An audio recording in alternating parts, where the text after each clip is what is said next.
When I found out I was going to be working for Admiral Bill Gortney, I was frankly a little worried. It's not that he's a bad guy. I had met him before in the Middle East when he was commanding our Navy forces in the Middle East. It's just that I'm a nuclear engineer, an academy guy, a reservist, and a surface warfare officer. And as he will be proud to tell you, he is none of those. He's an Elon grad, a history major, a fighter pilot, and a joint warfighter active duty guy supreme. We're about as far apart, as orthogonally different as two officers could be and still be from the same country. What does that word mean? We'll talk later, sir, about orthogonal. That's my nuke talk. But thanks for being the straight man. At our first couple of meetings,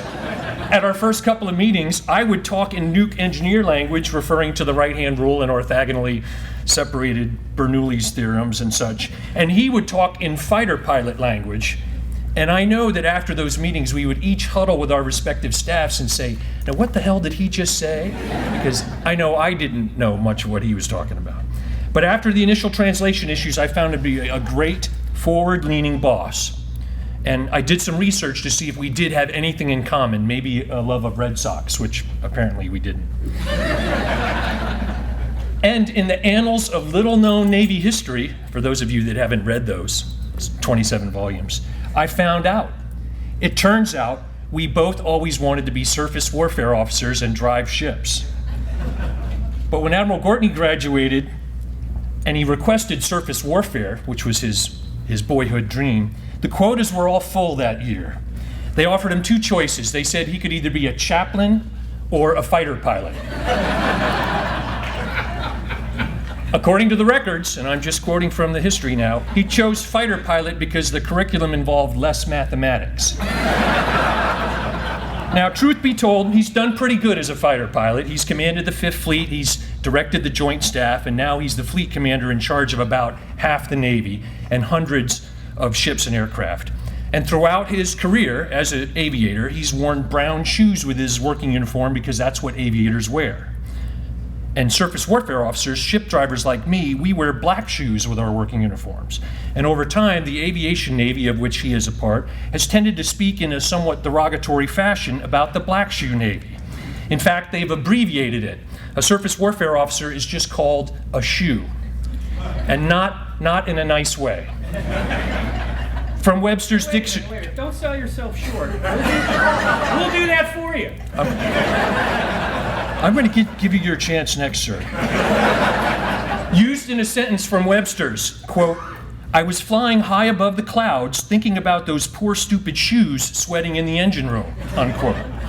Or, quote, I was going to get my third dessert before watching the wardroom movie when that damn shoe got in my way and took the last piece of cake.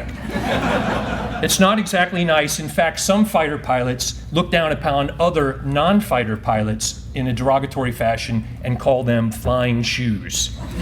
But Admiral Gortney, while participating with his fellow fighter pilots in making fun of surface warfare officers, he's had a silent secret that I found in these naval annals. He's always wanted to be a shoe. He has, to put it bluntly, shoe envy.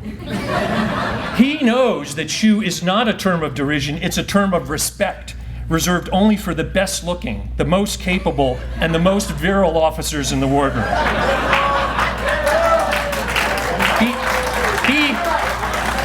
He has yearned for shoedom. Well, boss, sir, today I'm going to fulfill, sort of, your lifelong dream. I'm going to make you an honorary shoe. Admiral Gortney, front and center, please, sir.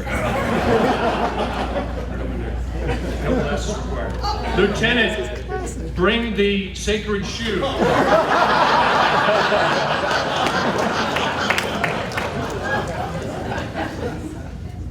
We haven't rehearsed this. Now, sir, sir, normally when I do this, I make the honorary shoe recipient get on their knees, but I'm thinking in this case, given the rank inversion, I'm going to skip that part of the ceremony. Shrewd, very shrewd. Okay, this won't take long. Are you ready? I'm ready. Admiral Bill Gortney, by the power invested in me as the senior surface warfare officer, in the largest fleet concentration area of the greatest navy in the world, I do hereby and forevermore anoint you, don't touch it, it's sacred, anoint and appoint you as an honorary SWO, a member of the Société Honoraire de l'Ordre Éternel, SHOE, acronym SWO, with all rights, privileges, rank, and public acclaim accorded thereto, and henceforth and forevermore shall you be known throughout the land by your new cool SWO call sign, Admiral Bill SWO Gortney.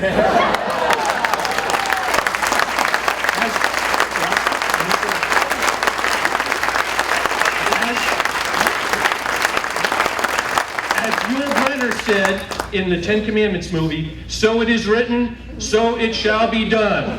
Semper Calcium, Lieutenant. Sir, just in case, this says Eternal Order of the SWO for exemplary deck plate footwork.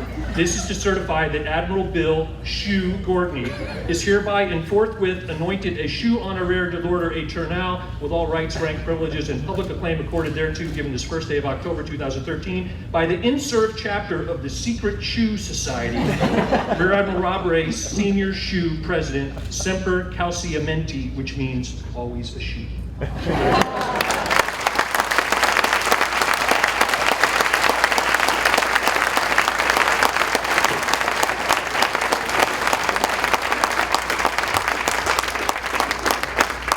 Ladies and gentlemen, our boss and our fleet commander, Admiral Bill Gortney.